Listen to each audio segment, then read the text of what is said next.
Sahabat Rema yang saling mengasihi dalam Kristus, apa kabar Anda semuanya? Hari ini Senin 19 Juni tahun 2023, saya mengajak Anda semuanya untuk merenungkan bacaan yang pertama, surat kedua Rasul Paulus kepada jemaat di Korintus, bab 6 ayat 1 sampai 10. Pada zaman ini, banyak orang juga kepercayaan yang beranggapan bahwa mereka yang terberkati adalah orang yang mempunyai kemakmuran material atau kekayaan. Tidak sedikit dari mereka yang berjuang berusaha untuk mencari kekayaan sebagai bukti bahwa mereka terberkati. Lalu bagaimana nasib mereka yang sudah berjuang sekuat mungkin, tetapi tidak memperoleh kemakmuran tersebut? Apakah ini adalah orang-orang yang tidak terberkati?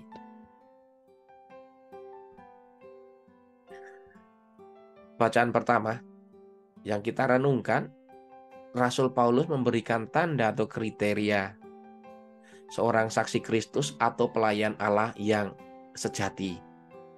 Ada 4 kata yang bisa membantu kita. Yang pertama, penderitaan.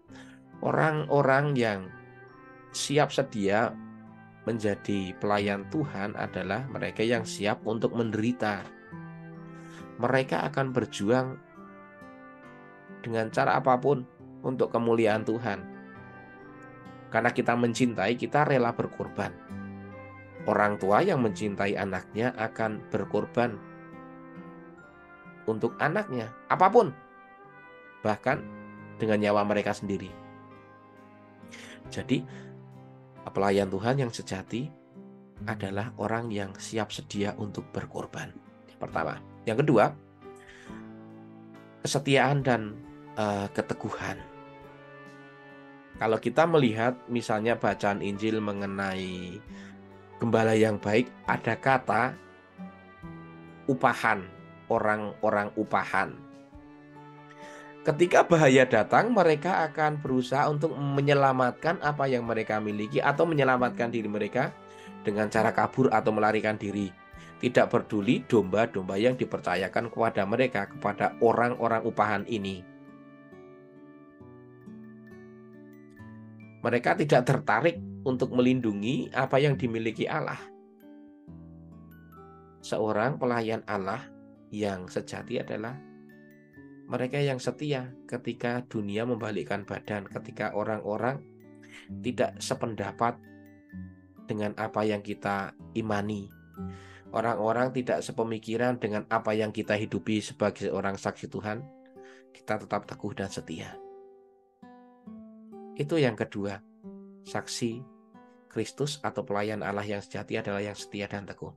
Yang ketiga adalah sukacita. Orang-orang yang mempunyai kebebasan adalah orang-orang yang mempunyai sukacita. Ketika kita memutuskan untuk menjadi seorang pelayan Allah, kita bebas. Karena itu menjadi pertanyaan bagi kita, seorang pelayan Allah atau saksi Kristus tetapi penampakannya atau penampilannya angker seperti pohon beringin misalnya, ya. Seorang saksi Tuhan, pelayan Allah adalah orang yang mempunyai sukacita. Sukacita Kristus ya terpancar. Ya, karena ada di dalam hati kita terpancar keluar. Tanda yang ketiga adalah sukacita. Tanda yang terakhir adalah kemurahan hati. Seorang pelayan Allah adalah orang-orang yang murah hati. Justru mereka ini kadang-kadang berpikir, apa yang saya berikan ini masih kurang. Apa yang saya berikan ini tidak banyak. Saya harus berusaha lebih untuk memberikan demi kemuliaan Allah. Ya. Jadi seorang pelayan Tuhan yang sesungguhnya adalah orang yang murah hati. Tanda yang keempat adalah kemurahan hati. Ya. Pertanyaan kita, apakah kita mempunyai tanda-tanda tersebut sebagai sebagai pengikut Kristus? Apakah kita juga mempunyai ciri-ciri atau kriteria yang semacam itu? Seorang yang siap sedia berkorban atau menderita, seorang yang setia dan teguh, seorang yang penuh sukacita, dan seorang yang murah hati. Semoga Roh Kudus menerangi kita, menaungi kita, memberkati kita untuk menjadi seorang pelayan Allah yang sejati di dalam hidup kita.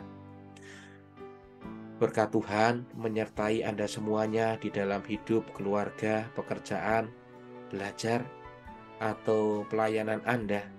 Dalam nama Bapa dan Putra dan Roh Kudus. Amin. Tuhan memberkati kita semua.